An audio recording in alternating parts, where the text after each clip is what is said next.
You may say to me, Twitter is not the real world. Why do we all bother about it and speak about it so much? But it's got several 100 million users. And here's the key point. Much of what you read, much of what you see on telly, much of what you hear on radio is influenced by what is said and debated on Twitter. It has a massive influence over mainstream media and what it reports. And in the early days, Twitter was rather like the other platforms. It was a means of many of us getting the argument out, because after all, the BBC weren't going to cover my stuff in the European Parliament, now were they? But I was able, through Twitter and other platforms, to put out speeches, to reach really big audiences. And hey, the master, the global master of Twitter was, of course, Donald Trump, whose 5:30 a.m. tweets from the White House were eagerly anticipated by those that loved him and those that hated him. But hey, we knew what he thought every day about pretty much everything. Then something started to change. Brexit happened, Trump happened, and those liberals on the West Coast who'd set up companies like Twitter suddenly were horrified that they'd created organs for free speech that had allowed people to make their minds up and make big decisions that they didn't agree with. And so then it all started to change. And goodness me, haven't I noticed it? Because I built up a Twitter following of 1.7 million people. And it wasn't very difficult every single month to put on 30, 40, 50,000 new followers. But within the last few years, that has completely stopped.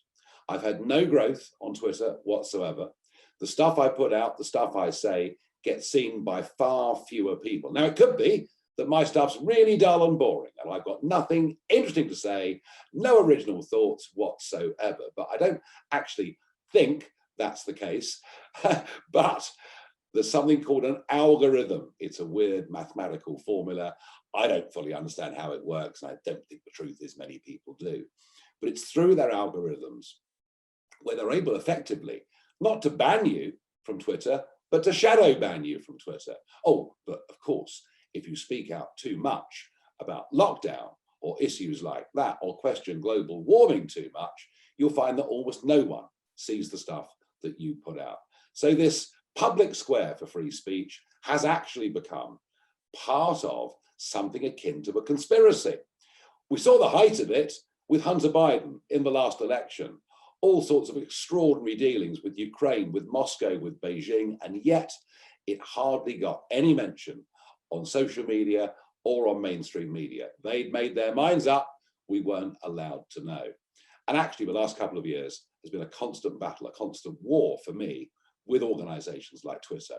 But suddenly, a white knight has appeared, and it is Elon Musk, extraordinary figure.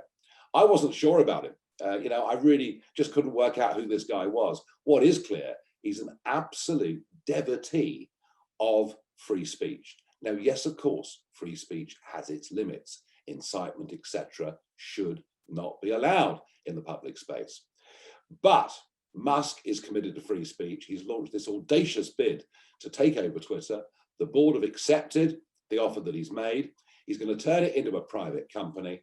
But he will have some problems. He will face some difficulties. A friend of mine yesterday spoke to a senior Twitter executive in the United Kingdom.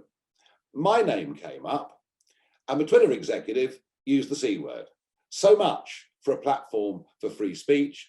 The whole culture of the organization has been towards censorship, towards cancel culture. So frankly, Elon has really, really got to drain the Twitter swamp. But if anybody can do it, it's this guy. He's hugely audacious. I noticed Jeff Bezos overnight, the world's second richest man, asking questions about whether this meant China would have influence over Twitter. It won't. China banned Twitter a long, long time ago.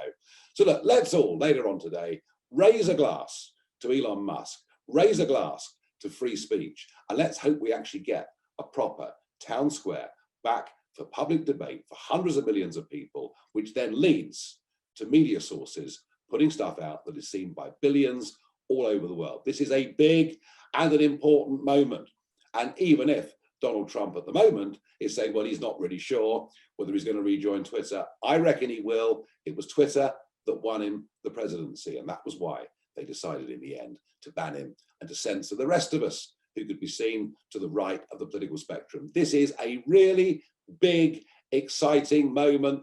The sun is shining. Hey, everything crossed.